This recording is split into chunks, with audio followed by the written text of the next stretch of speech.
Representative Bennett, you are recognized for 10 minutes closing debate in favor of the measure. Thank you, Madam Speaker. Members, I didn't expect to debate this. I thought, well, this is a common sense deal. Why can't we afford the same opportunity to these folks as we do for everyone else in the state? And a lot of the stuff that they have issue with is already written in current law. All this does is add private school to the law. It's just that simple. And is it an emotional deal? Absolutely, it's an emotional deal. We're talking about kids. If I have the means or choose to send my kids to private school, and that's what I do, they deserve the same protection as kids that go to a public school or any other type of school. They've got campus security at private universities. They have private security or private police forces at the airport. Why can't we afford it for our children? So, of course, it's an emotional. But I'll tell you, sometimes I get in trouble because I don't have much of a filter between here and here. Here's the real issue. I hear from the other side all the time, and it's just talking points that just runs wild through the media. Well, why don't they focus on something like the budget or a teacher pay raise or this and that? And all those things are extremely important, and we're focusing on those. We come in early in the mornings, leave late in the evenings, and I'm late for a meeting right now with the speaker to talk about the budget with some other budget chairs because they're over here asking these questions about a common sense bill that protects these kids in our schools. Well, you may say, well, you're just making that up, Representative Bennett. I'm not making it up. I don't know how many people in here tweet.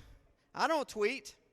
But if you do, you can probably go out there and find where the Democrats just tweeted out, hey, watch this. We're going to hold this bill up for a while and ask him these questions and ask him what that has to do with the budget. That is what's slowing up the process. It's not us. It's easy to throw hand grenades when you're not in the majority. We have to govern, and that's what we're doing. We don't have any budget bills to bring forth to the floor right now, so we're passing these bills that make sense and is what you call good government. Not bad government, where you try to throw a grenade in the room every 20 seconds to delay and slow the process, so when it's all done, if something doesn't get passed, they can say, oh, well, they took time doing this. But you'll never hear them on the radio saying, well, we took 2 hours to debate a bill that allows liquor on Sundays, which a majority of them support. But if you bring up a pro-life, pro-God, pro-gun, one of those bills that our constituents want to hear too, they say, oh, they need to be doing something else. Well, here's the reality and the truth, because you're getting it because there's no filter from here to here. The truth is they're against a bill that makes sense. It's to protect our children, and it's fair. They are the ones slow playing and making this process harder and slower.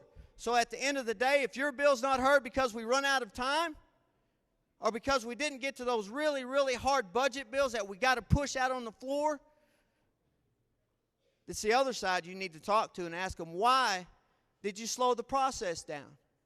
Why did you debate, ask questions against a bill? All it simply does is adds private schools to a law that's already on the books. A bill or a law that protects our kids. My kids, your kids. I mean, for goodness sakes, it makes sense. You can't wrap that in with government, right?